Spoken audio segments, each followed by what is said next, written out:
So I just bought this 8th gen Honda Civic SI. And I wanted to prove that it is the best enthusiast first car. The 8th gen SI truly checks off all the boxes with being cheap to buy, affordable and reliable to maintain, engaging and fun to drive with this VTEC and manual transmission, as well as has lots of aftermarket support. And visually it may not look that impressive now, but we're gonna change that down the line. Now that I've told you my recommendations on what car to pick, I wanted to showcase to you guys what you should immediately do after buying your first or any used car. We're going to cover the immediate maintenance that you should do and solve all of the little issues and errors that were on my specific Civic that I chose. So one flaw that the car came with that I did know about is that if I try and turn on the AC or heating fan, there's definitely a bit of a vibration noise that you shouldn't be hearing over there. It's definitely awful for the passenger to deal with. If I turn it off,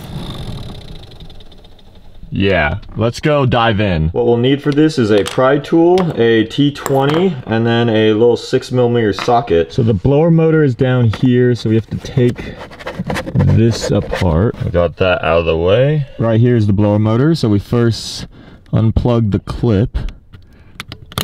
Then we have 3 screws that are T20s. Here is our old blower motor, and I guess it's due for replacement. So just took this thing over to my local AutoZone, picked up this puppy right here for about $100, and let's test out if this solves our rattle. I wanted to go OEM, but it seems like a lot of people literally just find these off of Amazon, and some of these aftermarket ones can literally be better than stock. Looks nicer. It's black instead of white. It was pretty easy and simple to reinstall this unit. I was able to do it in the AutoZone parking lot with using only the T20 wrench. All right, moment of truth. Put it in ignition. Crossing my fingers, let's see. All right, there's no rattle. I mean, it's still making noise. I guess I should expect that any blower motor still makes noise. Yeah, no, this is way better than it was before. Probably a little bit more powerful too. It's so spoiling fixing all the little things in this particular car, because I truly mean it when I say that this is the first car I've ever owned that the parts I need from it can be found at AutoZone, and I could just go fix it day of. Everything else has been a little bit more niche. So I was just driving down the road, sun was blaring in my eyes, so I decided to put the sun visor down and up, and then it cracked entirely right here, fully fractured. Whenever I tried to put it back up, it would just want to sag and hang back down. So this is essentially broken, and if I just yank that off, she's toast, which is why we have a brand new one right here. Yeah, this is literally like $20 from Amazon. Not a perfect match in color, but very similar match in design. I just unbolted the remains of the old one, so that's trash. Now we have our 2 T25 screws, and we will mount them back up into the new one. Boom, new visor, fully installed, no more crack, and now it stays up. That's beautiful. The new visor was installed, and with it in place, I gotta admit, the color match actually was pretty good. Next thing, this car needs new cabin air filter. I don't know when the last time the old one was changed out. If it's anything like my S2000 was, I imagine it's pretty disgusting. So what we gotta do is slide out the entire glove box, and then we can access the cabin air filter. Oh, there we go. Yeah, it's not the best. I'd be breathing all this. New one in, slide it back in, then we could pinch our glove box back in. Boom. Easiest air filter install. Unscrewing this extra long Mishimoto shift knob. It's weighted, it's nice, not bad. This is more my style. This doesn't accentuate the throws and make them feel longer than they actually are, and it just looks a little more fitting inside the car. Now, the thing that probably visually annoyed me the most was the rear window tint situation. It had been bubbled up. I don't know how old it was, but this needed to get taken care of, and this was not something that I was self-confident in, so we needed to take a trip to the professionals. So we have made it to ProTech Detailing, and they are going to take care of our window tint situation. They actually made it clear that you can see right here that the tint is starting to bubble up on the side windows. I actually thought these were fine, but no, these things are old and they need to get redone as well. So we're gonna redo all the tint. We're gonna do 20% on the sides and 5% in the back. Tint is absolutely mandatory here in Phoenix, Arizona, especially during the summer to keep your interior warm. And as always, you have nice privacy, especially for a little flashy red Honda like this. And then on top of that, these guys are going to complimentary interior detail all the suede and cloth and everything that you see in here. I don't know what's been going on in this car. It's an older car. It's had a lot of life, and we're gonna clean up any sort of germs, bacteria, grime. You can see the door is not even in the craziest shape either. So they're gonna go in, steam clean, deep clean, and take what is, in my opinion, a pretty nice interior and make it basically brand new. These guys might be working on a little cheap 10 grand Civic, but they are also capable of working on crazy stuff like this 992 GT3 that they have in here. Full detail done on this nice suede and Alcantara Porsche GT3. That's true. You gotta take care of that steering wheel. No, essentially when it came in here originally, it was just pretty much flat, like almost a leather look to it. Now it's got that rich, close as you can get to factory. But after 20,000 miles of tracking, you can expect some wear and tear down the street. Oh yeah. Yeah, it's crazy. This thing at first glance doesn't even look like it's ever seen a racetrack. But yeah, these guys got quite the showroom. ProTech went ahead and put in their hours on solving our tint. They started out by squeegeeing and heating it up on the outside to allow it to mold to the shape of the windshield. Then by using wet application, they applied it to the inside of the windows, even getting into the tiny little crevices on the little corner windows. Once that was all set and complete, they then began detailing up the interior of the car. They applied several methods of chemicals and soap and brushes, and then they vacuum sucked all of the liquids out of the suede Alcantara cloth components, and you can see how filthy and disgusting the brown germs and gunk and dirt of all the past 15 years have been sitting in this car were all finally being extracted out. I had never received such an intense interior detail, but I don't think I've ever owned a car that has needed it more. I just returned here to ProTech, and they got the car posted up. So we got some new tint on the sides. Oh, the rear window is completely fixed. No more bubbles all over. You guys did a little interior detailing? You want to see that? Yeah. I haven't opened up that yet. I want to see this. I'm like more excited to see the interior, how this turned out, than oh my gosh. Holy crap. This has got to be the nicest interior any 8th gen SI in the local area now has. Holy cow. You guys really like showcase the full potential that these seats have. I don't even like realize that this part up here was suede. And like, yeah, like the cloth versus the suede and everything. The armrest I know was our main like talking point too bad, just because like 15-20 years of just like putting your arm right there, that sweat just builds up. But yeah, the way it cleaned up, dude, I mean, that's... Yeah. It's like looking as yeah, this literally is as new as can be. That's crazy. What's crazy about this interior, Jack, is like you're gonna literally feel the difference. Like just from like the steering wheel not having like grease or anything, or just like the grime anymore, dude. Like we have all our B-roll shots, dude. Just the amount of brown we're pulling out of it, dude. Oh gosh, yeah. It's kind of like a I don't want to know, but at the same time, it's like super satisfying to see the huge difference. Yeah. Oh, this is crazy. That is so nuts. So worth it for a car like this. I mean, dude, for like the amount of like 15-year-old, 20-year-old cars this year, especially like Asian cars, like the plastics are actually in insanely good shape. Like, so nothing I can really like complain too much about on it. Like on some cars like convertibles, like you'll see a lot of the paint fade out just happening on these ones just because they never have tints and just the sun banging off it all those years. This one, dude, like, dude, it's all in really good shape. I mean, I remember the door was pretty scuffed prior, but yeah, it all looks brand new. It's crazy because yeah, this interior was basically in good shape, pretty set up for a transformation like this, but at the same time, it's a 120,000 mile car that's, you know, been around for 20 years. So there is a transformation that can happen still with just natural age, but now it all looks brand new. It's one thing to detail like a GT3 on the inside, but I feel like there's only so much of a change that can happen. But a 20-year-old Alcantara suede cloth interior, man, oh, this is just like so satisfying to see the difference. With the major items now checked off, we were in the home stretch of completing our list of required little things for this car. Now, some attentive viewers might have noticed we have a little bit of an eyesore here. We are missing some trim. I don't know if it's because this windshield was replaced and then the trim somehow got lost in it, but I have a little cheap solution. I have ordered this garage door seal. This is some rubber stripping that's supposed to line on the bottom of your garage door down there. However, it is going to be our windshield trim.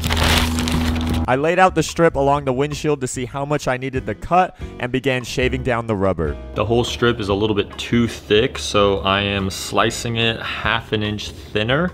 Once we got the overall length and width covered, we needed to account for the little brackets that were in between that were going to be getting in our way. So I used a white marker to mark out slits on where the brackets are, and I'm going to cut out little slits so that this can sink in further. I used every fiber of memory of all little cutting techniques I learned from elementary school to cut out the best possible weather strip to spec. Here is the perfectly cut trim piece with our slits now slotted out.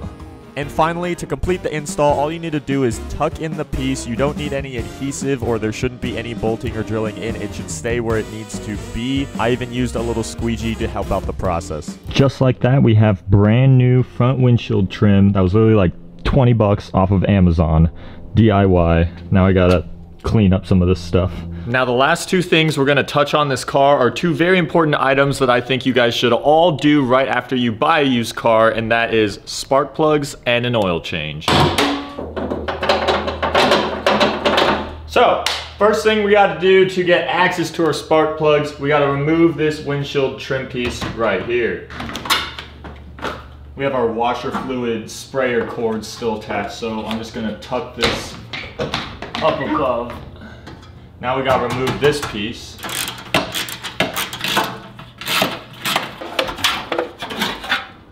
Boom.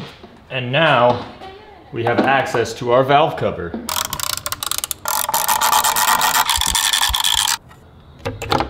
This is my valve cover piece that I removed. And now we have access to coil packs, to which we'll remove those, and then the spark plugs will lie under. But I don't know if someone just spilled some stuff all over this, or if this is like a purposeful like paint splattered texture.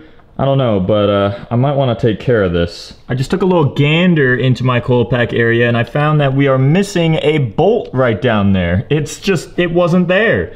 So that's definitely some maintenance that we got to cover. Unplugging each one. This is crazy. This coil pack, yeah, it just comes right out because it's literally, there's nothing holding it in. That's that's unfortunate. I proceeded to unplug, unbolt, and remove each of the coil packs, now allowing for access to the spark plugs. Now, in order to remove your spark plug, you need a special spark plug socket that is magnetized and should have some rubber thingy-majiggy inside that should latch on and help grab the spark plug out. But just search for spark plug socket. For this Honda, we're using a 16mm. That is the size of the spark plugs that are in there.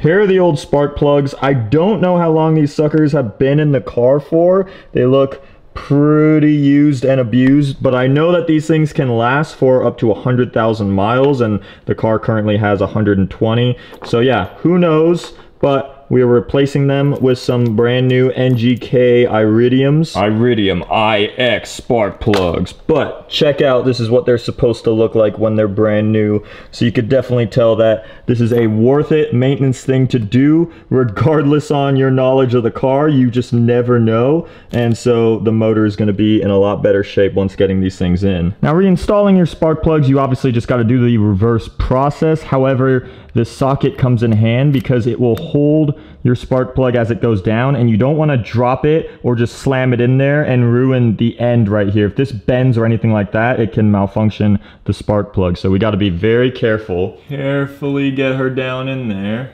I don't know what's going on. I'm just screwing righty, hoping that I'm getting this thing installed. Okay, yeah, our socket's going down. So we are, in fact, getting contact. We are locking in the threads.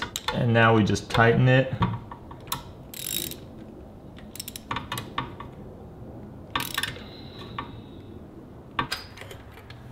Boom. No more spark plug. She's in there and she is locked tight. The next spark plug, however, had something else in mind. Oh, okay. Now the socket wants to detach from the extension. Whew. we got it back out. All the spark plugs are in. Time to reinsert our coil packs. Important update, we have secured extra hardware for that missing bolt in the coil pack. I reinstalled all the hardware needed for the coil packs, including our brand new bolt that we got. So this cowl has basically turned gray, working its way to white, and we're gonna take care of it, get it back to nice black. Don't judge my methods. This is the Honda Civic way. Might as well take care of this thing while we're at it. It was now time to reinstall our valve cover piece. However, we made a little bit of a discovery. Holy crap, I am so dumb. Guys, the reason why we were missing a bolt for that coil pack is that it's attached to this right here. This goes inside that socket, and this was just attached to the plastic cover piece. Dang, I really did a whole hardware store run for no reason. Of course someone wouldn't forget a coil pack bolt. This is pointless. Now it's time for the oil change.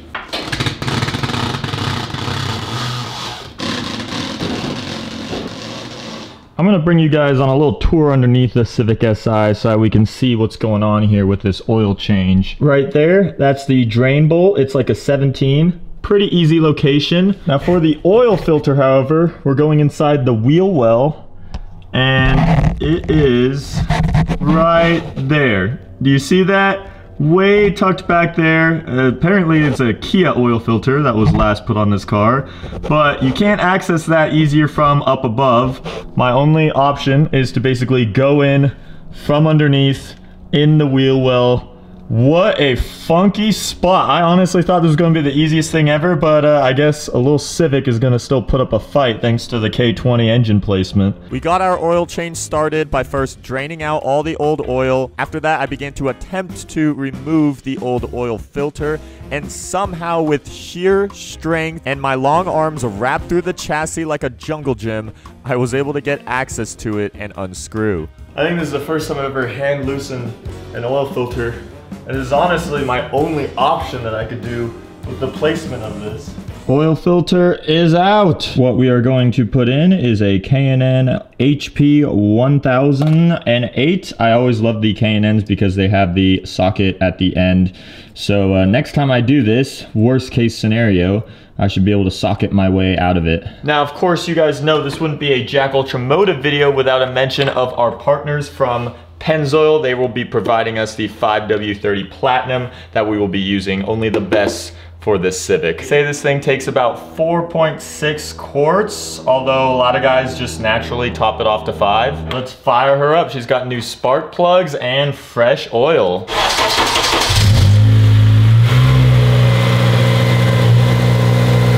Well guys, it is safe to say over the course of the past week, the Civic has received quite the treatment. And just so that I don't forget, those of you that do care to know, this is how our black valve cover piece turned out, with it all spray painted, as well as the windshield trim that's now solid black and isn't gray anymore. I hope that this video was as satisfying to you guys as it was for me, because we have checked off so many things. The motor is now in good, healthy condition. We got our plastics taken care of, whether they're in the engine bay or surrounding the windshield liner. Car has new tint all the way around, a whole refreshing detail, and all the interior components function normally. Apart from some of the sun fade here and there that we will be taking care of later, there is not a single thing wrong with this Civic. I can't think of another 8th gen Civic with 120,000 miles that can be in better condition than what we now have. And I believe that everybody deserves to reach this satisfying feeling right after they just purchased a used car or even their first car. That's kind of the point of this video, is that you guys should go through all of the boxes that we checked off, whether it be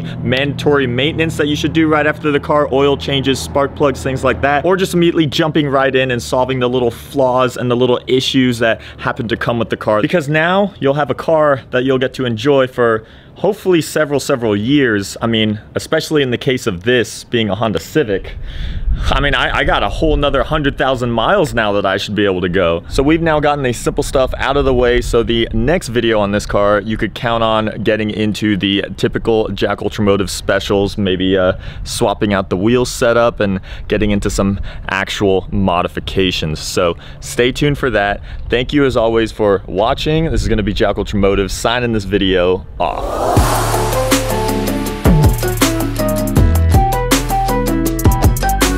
Anyone who knows this platform in 8th gen Civic, for this interior to look like how it does is just, it's unnatural. I'm gonna try and retain this quality as best as I can throughout my ownership, because I want every single person to get into my car and just be shocked at how new the whole interior looks.